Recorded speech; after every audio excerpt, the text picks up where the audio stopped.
Welcome to WB math class. আজ আমরা class 10-এর যে প্রথম পর্যায়ক্রমিক মূল্যায়নের যে নমুনা প্রশ্ন আছে তোমরা বইয়ের পিছনে পেয়ে যাবে, সেটা পেজ নাম্বার 383 পেজে। ঠিক আছে, এখানে আমরা যে একের দাগে এবং দুয়ের দাগের যে প্রশ্নগুলো থাকে সেগুলো দেখব। এখানে কি বলছে, একেরটা না, বার্ষিক একই সুদের হারে চক্রবৃদ্ধি সুদ ও সরল সুদ সমান হয়, এটা আমাদের হবে 1 বছরে। ঠিক আছে, 1 বছরে আমাদের কি হবে না, কোনো টাকা 1 বছর রেখে দিলে যদি একই সুদের হার থাকে, চক্রবৃদ্ধি সুদ যা হবে সরল সুদটাও তাই হবে। ঠিক আছে, 1 বছরের বেশি 2 বছর হয়ে গেলে সেক্ষেত্রে আমাদের চক্রবৃদ্ধি সুদটা বেশি হয়ে যাবে, সরল সুদটা কম হয়ে যাবে। ঠিক আছে, 2 নম্বরটা কী বলছে না, 5 বছরে আসল ও সরল সুদের অনুপাত 10:3 হলে বার্ষিক শতকরা সরল সুদের হার 3, 30, 6 না 12 কত পার্সেন্ট হবে আমাকে বলতে হবে। ঠিক আছে, 5 বছর আমাকে সময় বলে দিচ্ছে, আসল আর সরল সুদের অনুপাত কত, 10:3। একটা 10 হলে একটা 3 হবে। ঠিক আছে, এই অনুপাতে তো একটা যদি 10x হয়, একটা কত হবে না 3x। তো আমরা এখানে ধরে নেব যে ধরি আসল, এটা আমার একের দাগে 2-এর অঙ্ক, ধরি আসল 10x টাকা, সুদ 10:3, তো এটা 10x হলে একটা 3x হবে। মানে দুটো অনুপাতের সঙ্গে আমি প্রথম অনুপাতের সাথে যা গুণ করব, দ্বিতীয় অনুপাতের সাথে আমাকে সেটাই গুণ করতে হবে। ঠিক আছে, তাহলে আমরা কী কী দেওয়া আছে সেটা লিখে ফেলবো এখানে। আসল, যেটাকে আমি প্রিন্সিপাল পি দিয়ে লিখি, সেটা বলছে 10x। এই সুদ, মোট সুদ যেটাকে আমরা সুদ বলে লিখি, আই ইন্টারেস্ট, সেটা কত না 3x। সময়, যেটাকে আমরা টাইম টি দিয়ে লিখি, সেটা বলেছে 5 বছর। সুদের হার, যেটা আমরা বার করব, আর দিয়ে লিখি আমরা রেট অফ ইন্টারেস্ট, সেটা কত হবে না আমরা বার করব। ঠিক আছে, তো আমাদের ডাইরেক্ট সূত্র কী হয় আমরা শিখেছি, যে আর ইজ ইকুয়াল টু আই গুণ 100 হবে, পি আর টি, এখানে আর নিয়ে নিয়েছি আমরা, তাহলে এখানে পি গুণ টি হবে। ঠিক আছে, এটা কীভাবে আসছে, আমরা যে যখন তৃতীয় পর্যায়ক্রমিক মূল্যায়নের যে সমস্যাগুলো করছিলাম সেখানে আমরা করে দিয়েছি, তোমরা একবার দেখে নেবে যদি বুঝতে না পারো। এটা মনে রাখবে যে আর ইজ ইকুয়াল টু কত, আই গুণ 100 বাই পি গুণ টি। তাহলে আর ইজ ইকুয়াল টু কত হবে, আই মানে আমাদের কত 3x, এখানে 100, পি মানে কত, পি মানে 10x, টি মানে কত না 5। ঠিক আছে, এক্সের সঙ্গে এক্সটা ক্যান্সেল হয়ে যাবে, 10 দিয়ে 100কে কাটলে 10 গুণ 10 করলে 100 হয়, 5 দিয়ে কাটলে আমাদের কত হবে না 2। ঠিক আছে, তাহলে আর এর মানটা আমাদের কত হয়ে যাচ্ছে না 2 হয়ে যাচ্ছে। তাহলে এখানে যে অপশানগুলোর মধ্যে 2 না, এখানে 2 আছে, এখানে 3 আছে, 3 দুগুণে 6। ঠিক আছে, তাহলে আর এর মানটা আমরা কত পাচ্ছি না 6। তাহলে এখানে যে অপশানগুলোর মধ্যে 6 আছে সেটাতে আমরা টিক দেবো। ঠিক আছে, এবারে বলছে যে নিচের কোনটি দ্বিঘাত সমীকরণ নয়, 2x minus 3x² 3x² plus 5 একটা দিয়েছে। ঠিক আছে, এর প্রত্যেকটা দিয়েছে, এখানে আমরা হিসাব করে দেখব যে কোনটা আমাদের দ্বিঘাত সমীকরণ নয়। তাহলে প্রথমটা কী দিচ্ছে না, 2x minus 3x² is equal to 3x² plus 5। সবগুলোকে যদি সমানের বাঁ দিকে আনি তাহলে কী হবে না, মাইনাস 3x², এটা ছিল এদিকে আসলো minus 3x² plus 2x plus 5টা সমানের আগে আসলে -5 ইজ ইকুয়াল টু 0, বা minus 6x² plus 2x minus 5 is equal to 0। ঠিক আছে, ax² bx প্লাস c এরকম লেখা আছে, তাহলে এখানে আমরা, এটা আমাদের দ্বিঘাত সমীকরণ, কিন্তু আমাদের এখানে চেয়েছে যে দ্বিঘাত সমীকরণ নয়। ঠিক আছে, তাহলে এটা হবে না। তারপরে বি এরটা কী বলছে না, 2x প্লাস 3 তার হোল স্কোয়ার, 2x প্লাস 3 তার হোল স্কোয়ার সমান 2 ইন্টু x² মাইনাস 5। তাহলে আমরা এটা এ প্লাস বি হোল স্কোয়ারের সূত্রে ভাঙতে পারি, সেটা কি হবে না 2x এর স্কোয়ার হবে plus 2 into 2x into 3 plus 3 এর স্কোয়ার ইজ ইকুয়াল টু 2টা গুণ হলে 2x² মাইনাস 5 দুগুণে 10। তাহলে এটা আমাদের কথা হচ্ছে না 4x² প্লাস 3 দুগুণে 6, 6 দুগুণে 12x plus 9 is equal to 2x² minus 10। সব সমানের আগে আনছি আমি, 4x² এটা প্লাস আছে তাহলে আগে এসে মাইনাস হবে, 2x² plus 12x plus 9 minus 10টা আগে আসলে প্লাস 10 ইজ ইকাল টু 0, বা 4x স্কোয়ার থেকে 2x স্কোয়ার চলে গেলে থাকে 2x স্কোয়ার, 12x লিখলাম, 9 আর 10 যোগ করে কত হবে না 19 ইজ ইকাল টু 0। তো এটা একটা দ্বিঘাত সমীকরণ, ax square bx plus c আকারে লিখতে পাচ্ছি। তাহলে এটা একটা দ্বিঘাত সমীকরণ, তাহলে এই অপশানটাও হবে না। আমাকে চেয়েছে যে দ্বিঘাত সমীকরণ নয় কোনটা, তার ওটা বলছে যে রুট 3x প্লাস 2 তার whole square 3x square minus 7। তাহলে রুট 3x প্লাস 2 তার হোল স্কোয়ার সমান 3x স্কোয়ার মাইনাস 7। তাহলে এটাকে যদি আমরা a প্লাস বি হোল স্কোয়ারের সূত্রে ভাঙি, সেটা কি হবে না রুট 3x তার square plus 2 into root 3 into X plus 2 এর square is equal to 3x square minus 7। Root 3 এর স্কোয়ার করলে আমরা 3 পাবো, এক্স এর স্কোয়ার করলে এক্স স্কোয়ার, তাহলে 3x square plus 2 root 3x plus 4 is equal to 3x square minus 7। তাহলে plus 3x square, এখানে প্লাস 3x স্কোয়ার ক্যান্সেল হয়ে যাবে, বা এখানে কি থাকছে না 2 রুট 3x প্লাস 4 মাইনাস 7টা শূন্যের আগে আসলে প্লাস 7 ইজ ইকাল টু 0, বা 2 root 3x plus 11 is equal to 0। এখানে যেহেতু এক্স স্কোয়ারের টার্ম নেই, তাহলে এটা একটা রৈখিক সমীকরণ, ঠিক আছে, এটা দ্বিঘাত সমীকরণ হবে না। সেক্ষেত্রে আমাদের অপশানটা এখানে বলেছিল যে কোন নিচের কোনটি দ্বিঘাত সমীকরণ নয়, তাহলে আমাদের এখানে অপশান সি হবে, ঠিক আছে। এটাও আমরা একইভাবে ভেঙে দেখবো আগের মতো করে, এক্স মাইনাস টুর হোল স্কোয়ার যদি ভাঙি আমরা আর এটা সমানের এদিকে আনলে একটা দ্বিঘাত সমীকরণ পাবো। এটা আমরা দেখে নিচ্ছি কি হচ্ছে, যে এক্স মাইনাস টু তার হোল স্কোয়ার সমান কত হচ্ছে না 5x square plus 2x minus 5। তাহলে এক্স মাইনাস টুর হোল স্কোয়ার আমরা ভাঙতে পারি x square minus 2ab 2 into x into 2 plus 2 এর square is equal two 5x square plus 2x minus 5, বা এক্স স্কোয়ার হলো 5x স্কোয়ারটা সমানের আগে আসলে মাইনাস 5x স্কোয়ার, 2 দুগুণে এটা 4x, এটা হচ্ছে প্লাস 4, 5x স্কোয়ারটা আগে আসলে মাইনাস 5x স্কোয়ার প্লাস 2xটা আগে আসলে মাইনাস 2x মাইনাস 5টা আগে আসলে প্লাস 5 ইজ ইকাল টু 0। তাহলে এটা আমরা দেখতে পাচ্ছি কত হচ্ছে না মাইনাসের ঘরে 5x স্কোয়ার প্লাসের ঘরে x স্কোয়ার, তাহলে মাইনাস 4x স্কোয়ার, যেখানে আমরা লিখে নিয়েছি আগে 5x স্কোয়ার, তাহলে এখানে মাইনাস 4x স্কোয়ার হচ্ছে, ঠিক আছে। এখানে ছিল মাইনাস 4x আর এদিকে এসে মাইনাস 2x, তাহলে মাইনাস 6x, এখানে ছিল 4 আর এখানে ছিল প্লাস 5, তাহলে এটা কত হচ্ছে 9। তো এই একটা দ্বিঘাত সমীকরণ X square B x plus C, তাহলে আমাদের একমাত্র দ্বিঘাত সমীকরণ হচ্ছিল না এইটা, তাহলে আমরা এখানে অপশান সিতে থাকবে না, ঠিক আছে। তারপর একটা কি বলছে না, যদি 4x square plus 6kx plus 9 equal to 0 দ্বিঘাত সমীকরণের বীজদ্বয় সমান হয়, তবে কে এর মান কত হবে। এটা দ্বিঘাত সমীকরণ দিয়েছে, এই দ্বিঘাত সমীকরণের বীজদ্বয় যদি সমান হয় তাহলে আমাকে কি বের করতে হবে না কে এর মানটা বার করতে হবে। আমরা কি জানি না, যদি কিনা a x square plus b x plus c is equal to 0 এই দ্বিঘাত সমীকরণের বীজদ্বয় সমান হয়, তাহলে কি হয় না বি স্কোয়ার মাইনাস 4ac এটা কি হয় না ইজ ইকাল টু 0 হয়, ঠিক আছে। তাহলে আমাদের যে অঙ্কটা দিয়েছে এখানে আমাদের কি দিয়েছে না 4x square plus 6kx plus 9, তাহলে 4x square plus 6kx plus 9 is equal to 0। এটাকে আমরা এর সঙ্গে তুলনা করলে কি পাবো, a সমান 4, b সমান কত 6k আর c সমান কত না 9।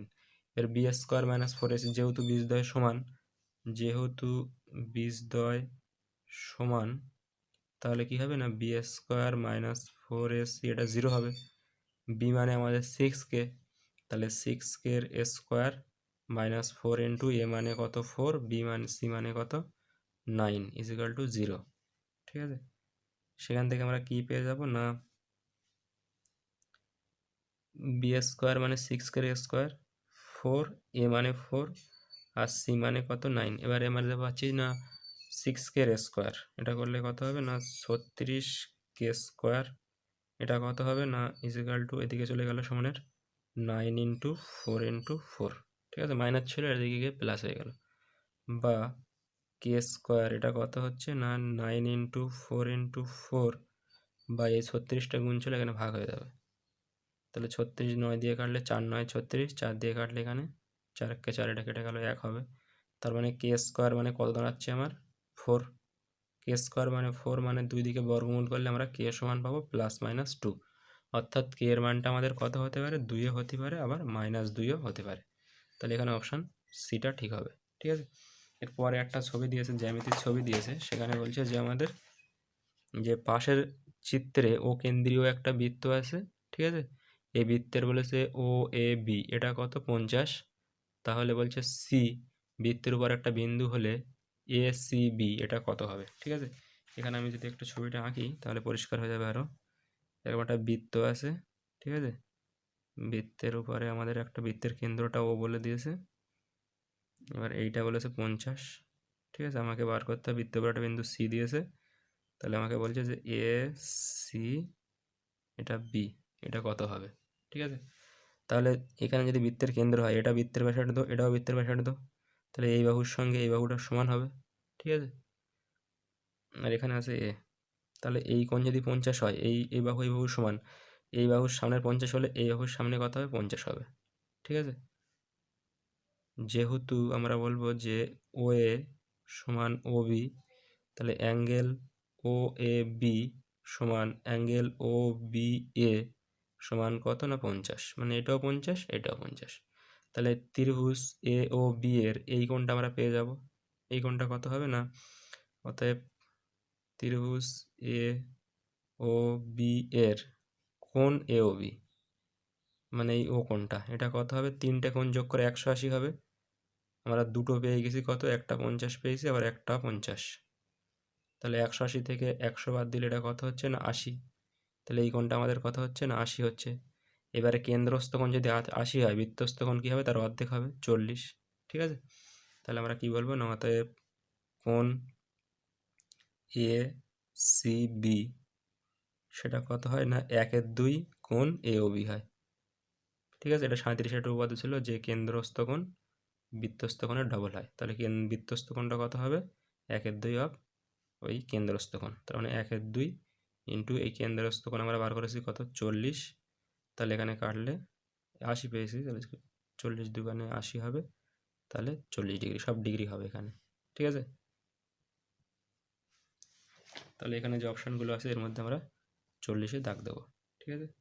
তারপর একটা কী বলছে না, ও কেন্দ্রীয় বৃত্তের এ বি ও সিডি দুটি সমান দৈর্ঘ্যের জ্যা যদি কোণ এ ও বি 70 হয়, তাহলে সিওডি এর মান কত হবে, 110, 70, 35, 80, ঠিক আছে। তাহলে বৃত্তটা আঁকলে আমরা পরিষ্কার হয়ে যাবে ছবিটা, যে একটা বৃত্ত আছে, বৃত্তের কেন্দ্রের থেকে আমাদের দুটো সমান দৈর্ঘ্যের জ্যা আছে, একটা সাপোজ এটা আমাদের এ বি আর একটা আছে আমাদের এইদিকে সিডি, ঠিক আছে। এবার বলছে যে এটা আমাদের কেন্দ্রটা ও, এ ও বি এটা কত 70, তাহলে আমাদের বলেছে সিওডি, সিওডি এই কোণটা কত হবে, ঠিক আছে। তাহলে আমরা এখানে মনে রাখবো যে সমান জ্যা বৃত্তের কেন্দ্রে সমান কোণ উৎপন্ন করে, তাহলে এইটা এ বি আর সিডি যা সমান, তাহলে এ বি যদি এখানে 70 ডিগ্রি কোণ করে, সিডি অবশ্যই এখানে 70 ডিগ্রি কোণ করবে, ঠিক আছে। তাহলে এখানে অপশন আমাদের হয়ে যাবে অপশন বি, যে সমান সমান জ্যা বৃত্তের কেন্দ্রে সমান কোণ উৎপন্ন করে, এটা আমরা মনে রাখবো। তারপরে আমাদের 2-এর দাগের যে প্রশ্নগুলো, সেখানে কি বলছে না, বার্ষিক 10% সরল সুদে কত বছরে সুদ আসলের 3/5 হবে, ঠিক আছে। তাহলে আমরা এখানে ধরে নেব যে ধরি আসল আমার x টাকা, ধরি আসল, ঠিক আছে, x টাকা, তাহলে আমাদের সুদ কত হবে, সুদ হবে আসলের 3/5, ঠিক আছে, তাহলে সুদ হবে x এর 3/5 অংশ, মানে কত হবে না x ইন্টু 3/5 এত টাকা সমান এটা 3x/5 হবে, 3x/5 টাকা, ঠিক আছে। তাহলে আমরা কি কি পেয়ে গেলাম না, এখানে আমাদের আসলটা দেওয়া আছে কত, আসলটা পি সেটা x টাকা, সুদ সেটা আমরা পেয়ে গেছি i 3x/5, ঠিক আছে। সুদের হার সেটা আমরা পেয়ে গেছি আর, সেটা কত না 10% দেওয়াই আছে এখানে, তাহলে কত বছর সময় টি সেটা আমরা বার করব। তাহলে আমাদের সূত্রটা কি হয়, সময় টি ইজিক্যাল টু আমাদের হয়ে যায় যে আই গুণ 100, ঠিক আছে, পি গুণ আর, আই মানে আমাদের কত 3x/5, তাহলে উপরে লিখব 3x, এখানে লিখব 5, এখানে 100, পি মানে আমাদের কত না x, এর আমরা এক্স লিখবো, আর মানে কত না 10 লিখবো, ঠিক আছে। তাহলে এই এক্সের সঙ্গে এক্সটা ক্যান্সেল, এর 10 দিয়ে 100 রে কাটলে 10 10কে 100 হয়, 5 দিয়ে কাটলে এটা কত হবে, 5 দুগুণে 10, তাহলে এখানে 3 আর এই 2 6 হচ্ছে, ঠিক আছে। তাহলে আমাদের এটা কি হবে না 6 বছরে বার্ষিক 10% সরল সুদ দেয়, তাহলে আসলটা আমার এর সুদটা আসলে 3/5 হবে।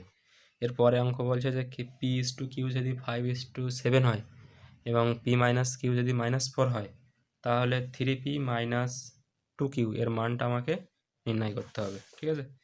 একটা ভালো অঙ্ক দিয়েছে এখানে, কি বলছে না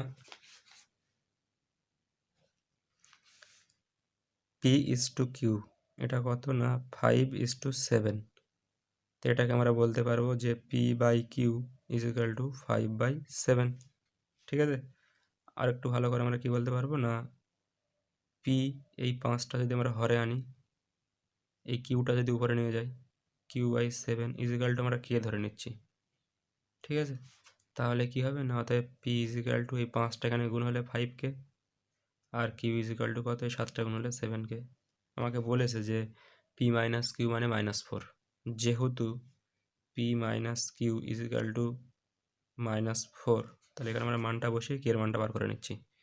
পি মানে 5k মাইনাস কিউ মানে 7k ইজ ইকাল টু -4, বা -2k is equal to -4, minus minus cancel out, K is equal to কত হবে না 4/2, 2 দুগুণে 4, বা কে ইজ ইকাল টু আমাদের 2 হয়ে যাচ্ছে, ঠিক আছে। কে যদি 2 হয়ে যায় তাহলে আমরা কি পেয়ে যাবো, P is equal two 5k মানে 5 × 2 is equal to 10, Q is equal to কত হবে না 7k, 7 × 2 ইজ ইকাল টু 14। এবার আমাদের বার করতে বলছে কত না 3p - 2q, ঠিক আছে। তাহলে এখন 3p - 2q is equal two 3 × p মানে 10 মাইনাস 2 × q মানে 14, তাহলে 3 10 কত হয় 30, মাইনাস 14 দুগুণে কত হয় 28, 30 থেকে 28 গেলে আমাদের 2 থাকে, তাহলে 3p - 2q এর মানটা কত হবে না 2 হবে, ঠিক আছে।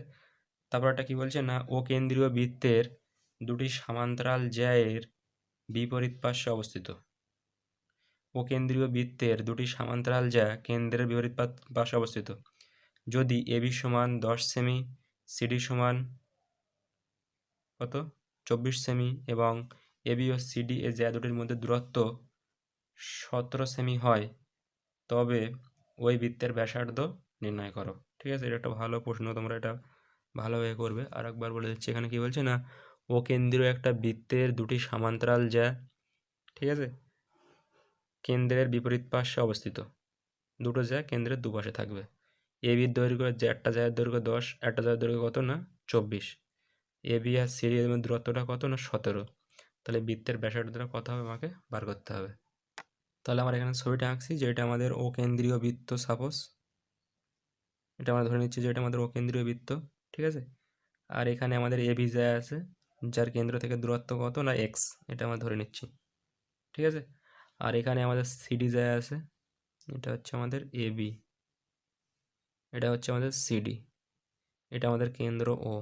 তাহলে এখান থেকে এই দুটোর কথা হবে তোমরা বলতে পারবে এটা যদি এক্স হয়, পুরোটা বলেছে এই জ্যার থেকে এই জ্যার দূরত্ব কত না 17, তাহলে আমি যদি এখান থেকে এটা যদি এক্স ধরে নিই তাহলে এইটা কত হচ্ছে বাকিটা 17 - এক্স, ঠিক আছে।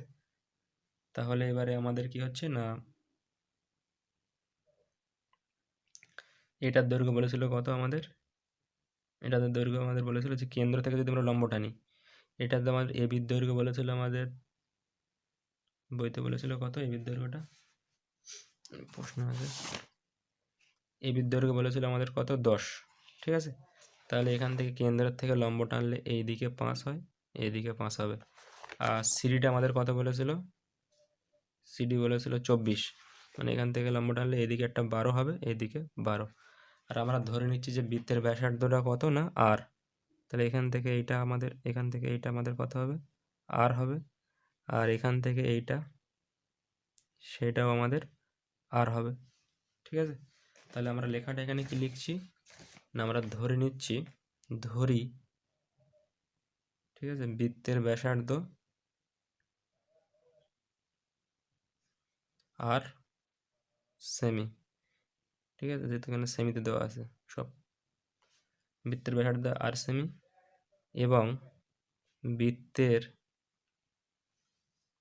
কেন্দ্র থেকে এবি জ্যায়ের দূরত্ব কত না এক্স সেমি। অতএব সিডি জ্যায়ের দূরত্ব কত হবে? 17 মাইনাস এক্স সেমি, ঠিক আছে। তাহলে আমরা দুটো সমকোণী ত্রিভুজ পাবো। এটা আমাদের কেন্দ্র ও, ঠিক আছে। আর এখান থেকে সাপোজ আমরা নাম দিয়ে দিচ্ছি, এখান থেকে যেটা এসেছিলো এটাতে এবিসিডি, এটা পি কিউ নাম দিচ্ছি, এটা কিউ নাম দিচ্ছি, ঠিক আছে। তাহলে যে ত্রিভুজ সমকোণী ত্রিভুজ ও পিবি, মানে এই ও পিবি, এটা থেকে আমরা কী পাবো? থেকে পাই, এটা আমাদের 90 ডিগ্রি, ঠিক আছে। আর এইটা তাহলে 90 ডিগ্রির সামনের বাহু অতিভুজ, এই আরটা আমাদের অতিভুজ, ঠিক আছে। তাহলে অতিভুজ স্কোয়ার সমান লম্ব স্কোয়ার প্লাস ভূমি স্কোয়ার, ঠিক আছে। ওপিবি থেকে আমরা কি পাবো না ওবি স্কোয়ার সমান কত হবে না পিবি স্কোয়ার প্লাস ওপি স্কোয়ার। যে ওবি স্কোয়ার মানে অতিভুজের স্কোয়ার সমান পিবি স্কোয়ার প্লাস ওপি স্কোয়ার। মানটা আমরা বসিয়ে দিচ্ছি, ওবি মানে আর স্কোয়ার সমান পিবি মানে কত 5 স্কোয়ার আর ওপি মানে এক্স স্কোয়ার। এটা আমাদের 1 নম্বর সমীকরণ।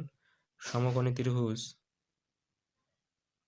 ওই দিকে যে ত্রিভুজটা আছে, ঠিক আছে, ও ও কিউ ডি, সমকোণী ত্রিভুজ ও কিউ ডি থেকে পাই কি পাবো? এখানে দেখো এই কোণটা আমাদের 90 ডিগ্রি, তাহলে এই কোণের সামনের বাহু এইটা, এটা হচ্ছে আমাদের আর, আর এইটা আমাদের 17 মাইনাস এক্স, এখান থেকে এটা এক্স, এখান থেকে এটা 17 মাইনাস এক্স, এটা আমাদের 12। তাহলে সেখান থেকে আমরা কী পাবো না ওডি স্কোয়ার। অতিভুজ মানে এখানে ওডি, ওডি স্কোয়ার মানে কত হবে? O Q square plus QD square, O Q square plus QD তার স্কোয়ার। বা ওডি মানে আমাদের কত? বৃত্তের ব্যাসার্ধ, যেহেতু এটা আর আমরা ধরেছিলাম, তাহলে আর স্কোয়ার সমান কত হচ্ছে? এটা আমাদের ও কিউ মানে এটা 17 মাইনাস এক্স তার হোল স্কোয়ার। ও কিউটা আমাদের এখান থেকে এইটা, আর কিউডিটা কত না 12। এটা আমরা একটা উপপাদ্য শিখেছিলাম যে কেন্দ্র থেকে কোনো লম্ব টানলে জ্যা সমান দুভাগে বিভক্ত হয়। এটা আমাদের 2 নম্বর সমীকরণ, ঠিক আছে। তাহলে 1 আর 2 নম্বর সমীকরণ থেকে আমরা কি বলতে পারবো? যে দুই দিকে আমাদের 8টা সমান করে দেবো, ঠিক আছে, এখানে ধরছে না একটা কথায়। তাহলে আমরা দুটো সমীকরণ পেয়েছি, আর স্কোয়ার সমান কত 5 স্কোয়ার প্লাস এক্স স্কোয়ার, এটা 1 নম্বর সমীকরণ। আর একটা সমীকরণ কি পেয়েছি না আর স্কোয়ার সমান 17 মাইনাস এক্স এর হোল স্কোয়ার প্লাস 12 স্কোয়ার। এখানেও আর স্কোয়ারের মান, এখানেও আর স্কোয়ার মান, অর্থাৎ এই দুটো সমান করবো আমরা, ঠিক আছে। সমান করে এক্সের মানটা বার করে নিয়ে যাচ্ছে। এখানে কত হবে না 5 স্কোয়ার, অতএব 1 ও 2 থেকে পাই বলে 5 স্কোয়ার প্লাস এক্স স্কোয়ার সমান 17 মাইনাস এক্স তার স্কোয়ার প্লাস 12 তার স্কোয়ার, ঠিক আছে। বা এখানে কী পাচ্ছি আমরা? 5 স্কোয়ার মানে 25, এক্স স্কোয়ার মানে এক্স স্কোয়ার, এটা আমার এ মাইনাস ভি স্কোয়ার সূত্রে ভাঙবো, যে 17 square minus 2 into 17 into X plus x square plus এটা 12 12 144 হয়। বা এখানে এক্স স্কোয়ার আছে, এখানে এক্স স্কোয়ার, তাহলে এক্স স্কোয়ারের সঙ্গে এক্স স্কোয়ারটা ক্যান্সেল হয়ে গেল, ঠিক আছে। এটা 25 থাকলো ইজিক্যাল টু 17 স্কোয়ার মানে 289 মাইনাস এটা কত হচ্ছে না 17 দুগুণে 34 এক্স প্লাস 144। বা এই 25 থাকলো ইজিক্যাল টু 144, তার এটা যোগ হবে, যোগ হলে কত হবে 13 3 12 13 3 3 রেখে 4 মাইনাস 34 এক্স। বা এখান থেকে আমরা কী পেয়ে যাচ্ছি না এক্সটা এদিকে আনলে 34 এক্স ইজিক্যাল টু 433, এই প্লাসটা এদিকে মাইনাস। বা 34 এক্স ইজিক্যাল টু 5-এর ক দাও 13, 8 দাও 13, 2-এর ক দাও 3 1 418। বা এক্স ইজিক্যাল টু কত হবে 418কে আমরা 34 দিয়ে ভাগ করে দেবো, তো 34কে 34 থাকে আমাদের 7 78, 34 দুগুণে 418 18কে যদি আমরা 34 দিয়ে ভাগ করি তাহলে 34কে 34, এখানে 7 4-এর করে দাও 11, 7 দাও 11 করে 8 নামবে, ঠিক আছে। তাহলে 2 খালি কত হচ্ছে, 4 দুগুণে 8, 3 দুগুণে 6, 68 হচ্ছে। এটা 41 হবে। এটা যোগ করে কত হচ্ছিল আমাদের, 9 8 আর 4-এ 9 আর 4-এ 13, 3 8 আর 4-এ 12, 13 3, ঠিক আছে। এখানে 2 আর 1-এ 3 আর 1-এ 4, ঠিকই আছে তো। আচ্ছা, আমাদের এখানে একটু বিয়োগ ভুল হয়েছিল, যে 433 থেকে 25 বিয়োগ করলে কত হবে, 5-এর কয় দাও 13, 8 দাও 13, এটা ঠিক আছে। হাতে থাকে 1 3, 3 আর 3 মিলে গেলে এখানে 0 হবে, ঠিক আছে। তাহলে এটাও 0 হবে, তাহলে এটাও 0 হবে। তাহলে এখানে 34কে 34, এখানে 4-এর কয় দাও 10, এটা 6 হবে। তাহলে এবার 2 খালি 34 দুগুণ 68, তাহলে আমাদের এক্সটা পাচ্ছি কত না, এক্স ইজিক্যাল টু 12। এক্সের মান যদি আমরা 12 পেয়ে যাই, সেখান থেকে আমরা আর এর মানটা এখান থেকে পেয়ে যাবো। এই যে 1 নম্বর সমীকরণে আমাদের কী ছিল, আর স্কোয়ার সমান 5 স্কোয়ার প্লাস এক্স স্কোয়ার, ঠিক আছে।